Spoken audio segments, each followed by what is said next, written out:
ಅವಿಗೆ ಸೇರಿರೋದಕ್ಕೂ ಕೂಡ ಬಲವಾದ ಒಂದು ಕಾರಣ ಇದೆ. ಏನಕ್ಕಿದ್ರೆ ಹೇಳ್ತಾ ಇದ್ದೀನಿ ಅಂತಂದ್ರೆ, ಇವತ್ತಿಲ್ಲಿ ಬರೋದಕ್ಕೆ ಮೊದಲನೇ ಕಾರಣನೇ ನನ್ನ ಪ್ರೀತಿಯ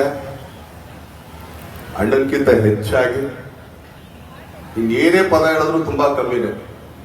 ನೀವೆಲ್ಲ ಆಕ್ಚುಲಿ ಪ್ರೀತಿಯಿಂದ ನಮ್ಮನ್ನ ಬಾಸ್ ಅಂತೀರಾ, ನಾವ್ರನ್ನ ಬೈ ಅಂತ ಹೇಳ್ತೀವಿ. ಅದು ನಮ್ಮ ಸಮೀರ್ ಬೈಗೆ ಹೋಗ್ಬೇಕು ಅಂತ ಹೇಳ್ತೀನಿ. ಏನಕ್ಕೆ ಅಂತಂದ್ರೆ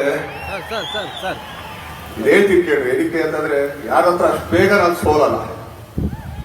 ತುಂಬಾ ಕ್ಯಾಲ್ಕುಲೇಟ್ ಮಾಡ್ತೀನಿ ನಾನು. ಆಕ್ಚುಲಿ ಒಳಗಡೆ ಬರ್ತಾ ಬೇಡಪ್ಪ ನೀವು ಅಲ್ಲೇ ಇರಿ, ನಾವೆಲ್ಲ ಇರ್ತೀವಿ, ಬೇಡವೇ ಬೇಡ. ಯಾಕಂದ್ರೆ ಆಗಲ್ವಲ್ಲ.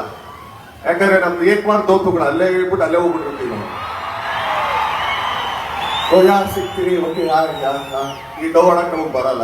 ಇಷ್ಟ ಆದ್ರೆ ತುಂಬಾ ಇಷ್ಟದಿಂದ ಹೇಳ್ತೀನಿ, ಕಷ್ಟ ಆಗ್ರಪ್ಪ ಅಲ್ಲೇ ಇದ್ಬಿಡಪ್ಪ, ನಾನು ಇಲ್ಲೇ ಇದ್ಬಿಡ್ತೀನಿ ಅಂತ ಹೇಳ್ತೀನಿ. ಏನಕ್ಕೆ ಅವ್ರ ಮೇಲೆ ಅಷ್ಟೊಂದು ಪ್ರೀತಿ ನಾನು ತೋರಿಸ್ತೀನಿ ಅಂತಂದ್ರೆ, ಇವತ್ತವರೆಗೂ ಒಂದೇ ಒಂದು ದಿನ ತನಗೋಸ್ಕರ ಯಾವುದೇ ಕಾರಣಕ್ಕೂ ಯಾವುದೇ ಒಂದು ಫಂಕ್ಷನ್ಗೂ ಕರೆದಿಲ್ಲ ಅವರು. ಇದು ಹೇಳ್ಬೇಕು ನಾನು. ಆಕ್ಚುಲಿ ಇವತ್ತು ಪಬ್ಲಿಕ್ ಅಲ್ಲಿ ಹೇಳ್ಬೇಕಿದ್ದೀನ. ಅವ್ರು ಏನೇ ಕರೆದಿದ್ರು ಕೂಡ ಅವ್ರಿಗೆ ತುಂಬಾ ಪ್ರೀತಿ ಆದವ್ರದ್ದು ಏನಾದ್ರು ಒಂದು ಫಂಕ್ಷನ್ಗೆ. ಒಂದ್ಸಲಿ ರಾಮನಗರದಲ್ಲಿ ಯಾವ್ದೋ ಒಂದು ಆಂಜನೇಯ ದೇವಸ್ಥಾನ ಓಪನಿಂಗ್, ಎಡಪಾಲಿಗೆ ಹೋಗೋಣ, ಓಕೆ ಬನ್ನಿ. ಇಲ್ಲೇನೋ ಫಂಕ್ಷನ್ ರೆಡಿ ಆಗೋಣ, ಓಕೆ ಬನ್ನಿ. ಇದೇ ಅವ್ರು ಎಲೆಕ್ಷನ್ ಬಂದಾಗ ಕೇಳಿದೆ, ಬೈ ಏನಾದ್ರು ಬೇಕಾ, ನಾವೇನಾದ್ರು ಬರೋಣ ಹಳ್ಳಿ ಸೇವೆಗೆ, ಏನೂ ಬರಬೇಡ ಅಂದ್ರು. ಅವತ್ತೇ ಗೊತ್ತಾಗೋಯ್ತು, ಯಾಕಂದ್ರೆ ಅವ್ರು ಅದಕ್ಕೆಲ್ಲ ನನ್ನ ಜೊತೆಗೆ ಇಲ್ವೇ ಇಲ್ಲ ಅಂತೇಳಿ.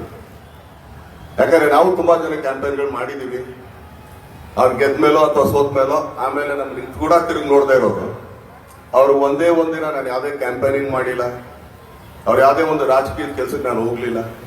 ಆದ್ರೆ ಎಷ್ಟು ಜನನ ನನ್ನ ಹತ್ರ ಏನಾದ್ರು ಬಂದು ಅಲ್ಲ ನನ್ನ ಕೈ ಎಟಕ್ಸ್ದೇ ಇದ್ದಾಗ, ಅದು ಆಪರೇಷನ್ಗಳಾಗ್ಬೋದು, ಎಜುಕೇಶನ್ ಆಗ್ಬೋದು. ಎಜುಕೇಶನ್ ಅಲ್ಲಿ ನಿಜವಾಗ್ಲೂ ಎತ್ತಿದ ಕೈಯವರು ಎಷ್ಟೋ ಜನಕ್ಕೆ ಇಲ್ಲಿಂದ ಅಬ್ರಾಡ್ ಕಳ್ಸೋದಕ್ಕೆ ತುಂಬಾನೇ ಸಹಾಯ ಮಾಡಿದ್ರೆ, ಅದಕ್ಕೆ ಕೋಟಿಗಟ್ಟಲೆ ಖರ್ಚು ಮಾಡಿದ್ರೆ ಅದಕ್ಕೆ ಉದಾಹರಣೆ ನಾನೇ ಇದ್ದೀನಿ.